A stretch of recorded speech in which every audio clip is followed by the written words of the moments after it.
Hey, what's up? This is Angry Birds here. Jun Takahashi's brand Undercover and Nike have been no stranger to collabs. There's not only been a bunch of cool sneaker releases, like the Undercover React 87s that came out last year, but in fact there's an entire product line in the form of Nike Gyakosu, which is a kind of sportswear running collab between the two, which has been going for quite a few years now. Their latest sneaker release is in the form of these right here, the Nike Undercover Daybreak. These are based on a 1979 shoe, the Nike Tailwind. So interesting to see. Once again, we have a very retro, old school Nike silhouette, updated, given some new life by another brand. It goes without saying that this version has had some significant changes since the original release, so let's have a look at the aesthetics, the materials, the comfort as well, to decide if a sneaker like this deserves a place in your closet. This comes in at £140 or $160. There were the black ones, which are the ones, of course, that I've gone for here. Can't resist an all black shoe. There was also a black and blue version, and there was a yellow one as well, which I don't think is released yet, but at some point that will also be available. From seeing the initial product pictures, I thought these were pretty sick and I was pretty hyped about them, so I'm pleased to report that in hand I like these things even more. I really think it's that combination between the retro and the futuristic, that mashing together of two very different styles which Undercover have gone for here. The front of the shoe very much focused on that old school silhouette, and then at the back is where they've really decided to mix things up. It's been given this angular tooth-like protector which cuts across the lateral swoosh. I know it kind of looks like a set of bellows, but it also reminds me of a big set of teeth or something, and the angularity contrasts massively with that rounded toe box and the overall shape of the shoe. It's aggressive, it's dystopian, it's got a bit of a Gundam vibe about it as well, what with that plastic and the kind of angular nature of it, and that's finished off by the Undercover logo, which sits there quite nicely on the back. I think that's kind of a nice brand inclusion. It's subtle enough that it's not all over the place, but to people who know what Undercover is, it's a very iconic and a very distinctive logo. You'll see Undercover branding popping up in a few other places on this shoe as well. Over on the tongue here, on the little material tab, you've got dual Nike and Undercover branding. Again, Nike kind of taking precedent here, Undercover just sitting underneath. And then on the midsole as well, you've got the Undercover and Jun Takahashi text. Again, I really like this placement. I think it's noticeable enough without totally taking over the whole shoe the way that some off-white collabs etc. can do, so it's a little bit more tasteful without being too large and over the top. The midsole itself, I think this looked white in the initial product pictures, but it's actually more of an off-white. It's got a little bit of a yellow tint to it. Again, that's something that I really like. It helps with this shoe's retro appeal, as does that speckled finish as well on the midsole.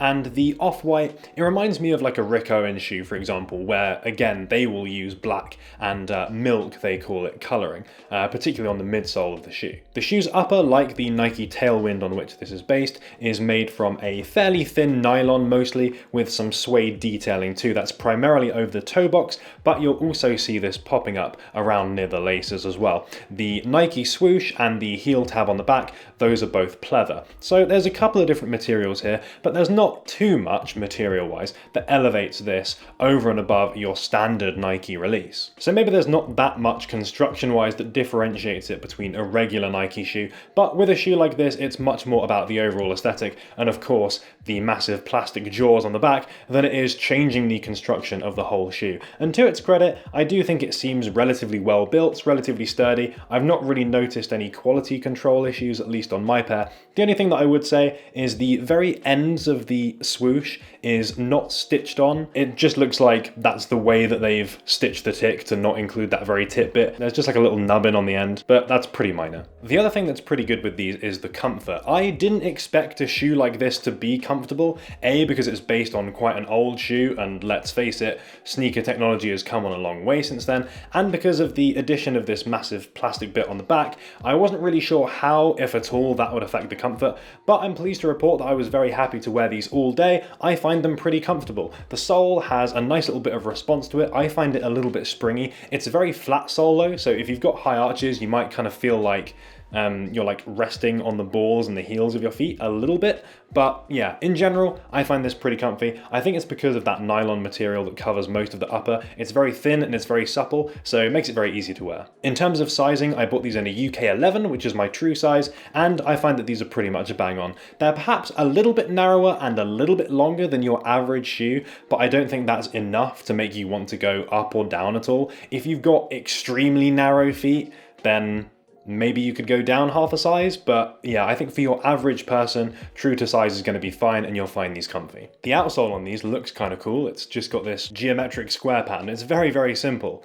I think it provides enough grip in normal conditions, but as soon as it starts to get wet, I don't think you'll see very good performance out of these. So just bear that in mind, but that's kind of the case with a lot of sneakers, to be honest, that in wet weather, they don't really do that well. But aesthetically, I certainly think they fit the rest of the shoe. And in fact, you'll notice that the outsole just pokes up a little bit around the toe box, just so that you can see that. It makes these look a little bit silly if you're looking at them from directly top down, because it looks like there's these two big prongs sticking out the front of the shoe. But every other angle, I think it's very clear that it's part of the outsole and it all flows together and looks a lot better together. All in all, I've got to say that I think these are great. I think what draws me to them and what I like about them so much is that fusion of retro and futuristic, but in a different way to a lot of other sneaker collabs. And I'll use a cold wool Vomero as an example here. So what brands seem to have done a lot recently, and this collab is an example of that, is they've taken the Vomero 5, a very retro, very chunky shoe,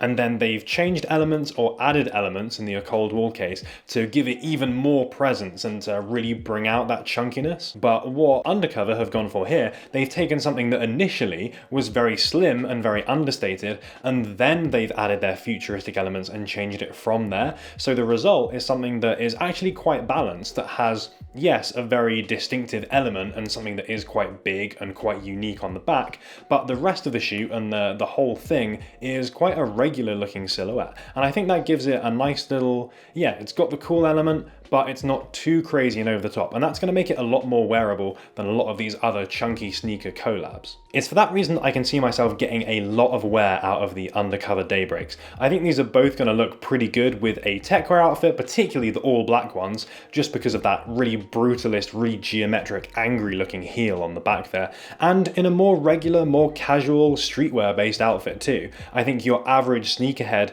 can still wear these with fairly plain clothes, and it'll still look pretty good. And it's for all of those reasons combined, the brand itself, the aesthetics being bang on for me, the comfort being pretty good, the wearability I think being good as well. For me, I think this is one of the best sneaker collabs of 2019 so far. But it seems like the world doesn't agree with me. As I record this, the Daybreaks are still available on a few websites and in a few sizes, which suggests to me that A, these aren't a particularly hyped up shoe, and B, that maybe they're not as popular as Nike originally conceived. A few potential reasons for that: I think it was perhaps bad timing with the release. These came out on the same day as the Yeezy Boost 350s, which were also black. So I think for your average sneakerhead looking for a cool shoe, you are obviously going to go towards the Yeezy rather than these because they're so much more hyped. The Yeezy brand is so much bigger right now. It's possibly also because these fit a kind of similar mold to the Nike Sacai collab, which is one of the biggest releases of this year, and people are getting super hyped about it. So it's possible that people are just waiting for the black and grey ones of those to release and not getting something like this.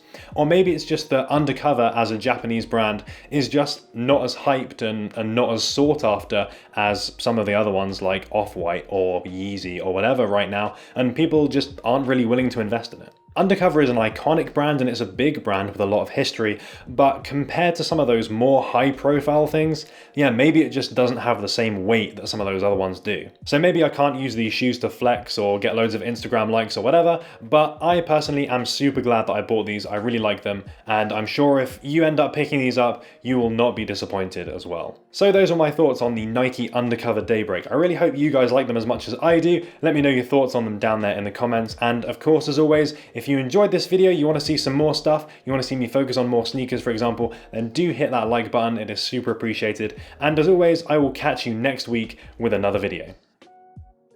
Shout out to Espresso Logic, welcome to the club, and greetings to Australia, I guess. You're probably not going to enjoy the upcoming videos, which are going to be more summer-based, and I know you're in the depths of winter right now, but maybe you can watch some stuff from 6 months ago, and that'll be up your street. And shout out to Jack Stewart, who suggested Hyperlon as a material. Wasn't something I'd heard of before, but I had a look, and again, looks pretty cool. Lightweight, durable, what more could you want from a bag material? Thanks for making it all the way to the end of the video. If you want to check out some more, there's going to be links up there near the head, and if you haven't subscribed yet, then definitely consider doing so. We got summer videos coming out, we got some Taobao stuff coming out. I know that one's been like on the cards for about 6 months. That one's happening, and we've got some other cool things as well. I have yet to review the acronym CAPE, so yeah, that's going to be on there too. So loads of stuff to look out for. Yeah,